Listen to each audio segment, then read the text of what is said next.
My old friend taught me that lesson vividly back in 1933. There was a deep depression in this land. Many of you are too young to remember it, but I am almost now 67. I went through the deep depression back in New York City. I was a dancer, and who would pay a dancer when they couldn't eat? All the theaters were closed. I don't think more than 3 theaters out of 50 were open in Times Square. So who wanted the dancer? I would have danced for anything, for a meal, and no one wants to pay a dancer. So what would I do? I wanted to go to my little island called Barbados, and I had no money, but when I said no money, I mean no money. Not just a little bit, but none.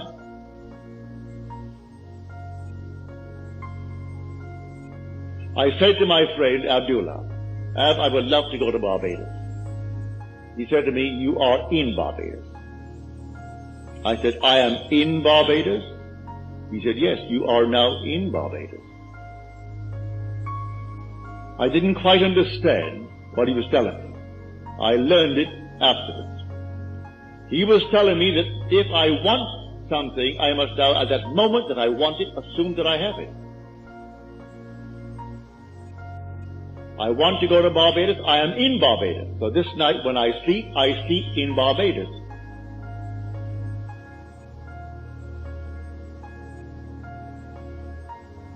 How? In my imagination.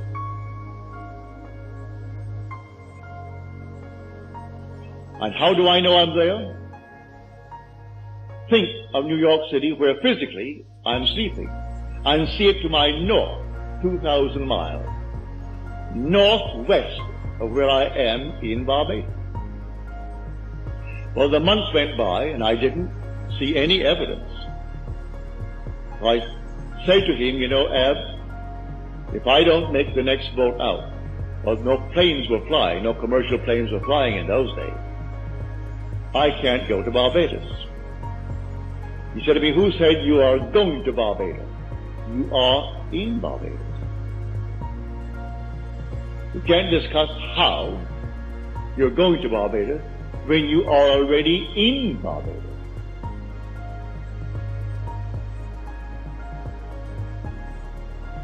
Then he walked straight to his room and slammed the door in my face, which was not an invitation to follow him.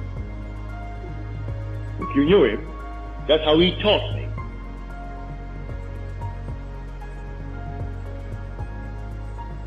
I am asleep as though I am in Barbados. And when I went to bed, though in New York City, I had assumed that I am actually in Barbados and see New York City not under me, but to the north of me, 2,000 miles. And I woke within 48 hours after that moment, and under my door was a letter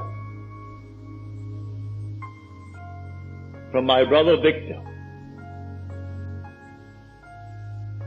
And in that letter, he enclosed a small little draft, $50. He said, I have told the steamship company, the Furnace Whitty Company, to issue you a ticket and charge it to me. The $50 is simply if you want some little thing, like a suit of clothes. In those days, you could buy a suit for $12, a fairly decent suit. You could buy a pair of shoes for $3.50 or $4. But he said the $50 just for anything you may need to get aboard the ship. But sign the chits, I'll meet the ship and pay all expenses, and I will pay all the tips. So it's not for tips aboard the ship. I went down to the place and I told them what my letter said. I read my letter to them. They said, Mr. Goddard, we only have steerage from now on. But when we get to St. Thomas, the Virgin Islands, you may have first class because someone disembarks in St. Thomas. I accepted it. I went back to my friend Abdullah and I told him, Ab, it worked. I'm going on the 6th of December, but I have to go steerage until we hit St. Thomas, and then we go first class to Barbados. You know what he said to me? He said, who is talking of going to Barbados? You have gone to Barbados and you went first class. Well, what are you going to do with a man like that? I went straight to the boat on the morning of the 6th, expecting that I would go steerage to the Virgin Islands, when the man said to me, Mr. Goddard, we have a nice surprise for you. We had a cancellation, and so now you're going first class. He wasn't surprised. I wouldn't even call him to tell him, because he was not given that way. He was trying to teach me a lesson.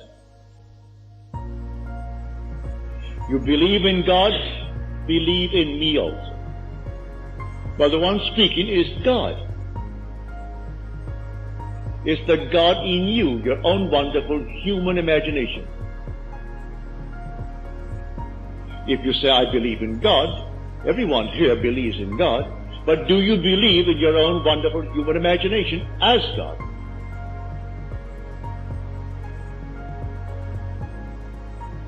If the word God conveys the sense of an existent something outside of you, you have the wrong God.